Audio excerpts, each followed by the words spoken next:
Penguin Random House Audio presents Unsung, Unheralded Narratives of American Slavery and Abolition.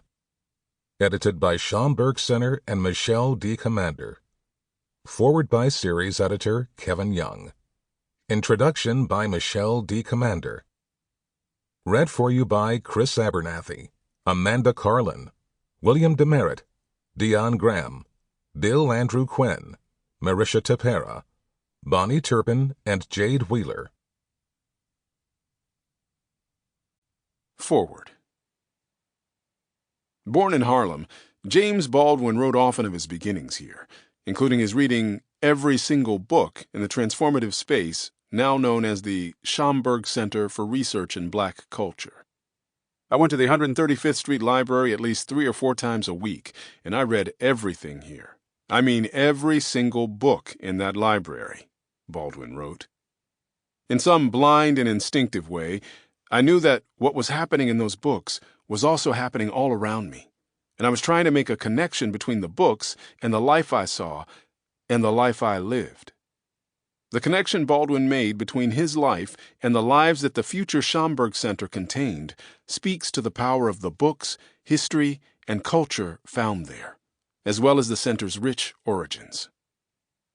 Part of the New York Public Library from the start, the Schomburg Center was founded in 1925 as the Division of Negro History, Literature, and Prints, recognizing the changing nature of Harlem after the Great Migration. Yet what truly transformed the division, found at the 135th Street branch, was the addition of the stellar collection of Afro-Puerto Rican scholar and collector Arturo Schomburg the following year.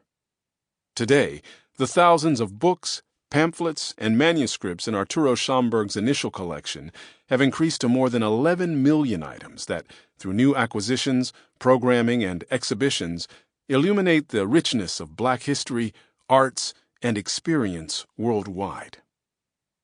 What has become evident in our recent Mellon Foundation-funded work enriching the catalog of what I call Arturo Schomburg's Seed Library is that he was not merely a bibliophile or a lover of books, but a self-taught scholar, homemade historian, and creator and collector of knowledge. The private collection he assembled was always for public consumption, regularly loaned out to fellow writers, radicals, Prince Hall Masons, and other seekers of knowledge, and, miraculously, regularly returned. Schomburg's collection bore witness to the travels and travails of the Black Atlantic, much as he had witnessed firsthand, linking the Caribbean, the broader Americas, Europe, and Africa. Indeed, Schomburg used the proceeds of the sale of his collection to the New York Public Library for $10,000, a goodly sum in 1926, provided by the Carnegie Corporation, to travel to Spain, the motherland of his native tongue, in order to collect more books. He carried them back across the Black Atlantic as the first curator of the Schomburg Center, serving in the role from 1932 until his death in 1938. Schomburg may now be thought of as the nexus of an informal yet important group of Black librarians, bibliographers, educators, and activists who preserved, protected, and provided access to the rich history of global Black culture. A history that a teacher once told young Arturo didn't exist. Together with a number of figures, including Catherine Latimer, the first Black librarian in the New York Public Library system, who worked to shape the collections, novelist Nella Larson, who served as a children's librarian, and activist Ella Baker and scholar Elaine Locke, who transformed the Schomburg Center with education programs in the 1930s. Arturo, also known as Arthur, made the institution a center in all senses of the word. In the year of its founding, the special issue of Survey Graphic, edited by Locke, that would later expand into his groundbreaking New Negro Anthology, including Schomburg's famous essay, The Negro Digs Up His Past, said as much. The branch of the New York Public Library, which stands on the main cross thoroughfare of Harlem, 135th Street, seeks to be what the Carnegie Corporation would call an intelligence center. It is no accident that the Schomburg Center was founded in the heart and at the height of the Harlem Renaissance, and it has served as a beacon for nearly a century, keeping the home lights burning and helping to make Harlem a global Black cultural capital. Today, the Schomburg Center still serves as not only a sanctuary for literature, an intelligence center, and a beacon of black brilliance, but also what scholar Vanessa Valdez has called a liberatory space. Some of this, as Locke noted, is its location. The Schomburg Center remains part of the rich cultural corridor of 135th Street, catty-corner from the crucial Speaker's Corner, which saw speeches by Marcus Garvey and Malcolm X. Situated directly across Lenox Avenue, now renamed Malcolm X Boulevard, from the training, teaching, and tireless practice of doctors and nurses at Harlem Hospital, and sharing the block with the Harlem YMCA, whose neon sign and Aaron Douglas mural often first welcomed those new to town, from Langston Hughes to Ralph Ellison.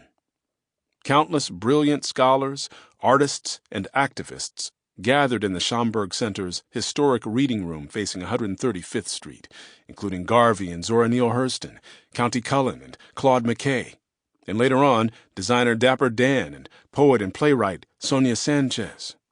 Iconic figures who still frequently return to the center. After becoming one of the hubs of the Harlem Renaissance, the Schomburg Center is not only where Baldwin read every single book, but where saxophone colossus Sonny Rollins remembers spending time. Both Harlem-born geniuses journeyed around the world from their start in Harlem, with their archives recently coming back full circle to the Schomburg Center in 2017. Harlem is where Ruby Dee and Ossie Davis met Harry Belafonte, became actors and activists together, and where both Ann Petrie and Gertrude Hadley Jeanette acted before becoming writers, all in the Schomburg Center's American Negro Theater, still housed in what is now the courtyard level. Harlem is where filmmaker Oscar Micheaux plotted, filmed, and projected black life for popular consumption, and activist Malcolm X transformed from his troubled beginnings to become our black shining prince. Harlem is where, following in the footsteps of his Garveyite grandfather, Fred Fab Five Freddie Brathwaite makes his home, continuing as a hip-hop pioneer and ambassador, having united downtown and uptown culture and introducing, influencing, and producing many of hip-hop's earliest innovations. All of these artists and activists have become part of the Schomburg Center's broader Home to Harlem initiative, their archives recently returning home to Harlem to live and prosper nearly 100 years after Schomburg's seed library arrived here. The vindicating evidences that these figures assembled gave birth to the field of black studies, advanced adult education, and changed black theater and film history, all around the intellectual and artistic hub that would become the Schomburg Center for Research in Black Culture. Today, we at the Schomburg Center have undertaken a new series of books in the spirit of Arturo Schomburg's rich legacy. Unsung, Unheralded Narratives of American Slavery and Abolition represents the first in a projected series of volumes edited by the Schomburg Center and published by Penguin Classics. These volumes will consider the full range of the black lives stewarded at the center, including the history of black books, liberation, speculation, and imagination. The center has, in fact, long engaged in a robust publishing program, starting with internal publications charting its holdings and activities in the 1930s, through the revivals and reprints of the 1960s, down to the late 1980s, when we began our most ambitious, concerted publishing effort, the Schomburg Library of 19th Century Black Women Writers, 30 titles issued in conjunction with Oxford University Press. This groundbreaking series, edited by Henry Louis Gates, Jr., helped codify interest in the rich tradition created by African American women, starting with Phyllis Wheatley, the first African American to publish a book in the Americas, to essays and romances and serialized novels by Pauline E. Hopkins, Francis E. W. Harper, and others.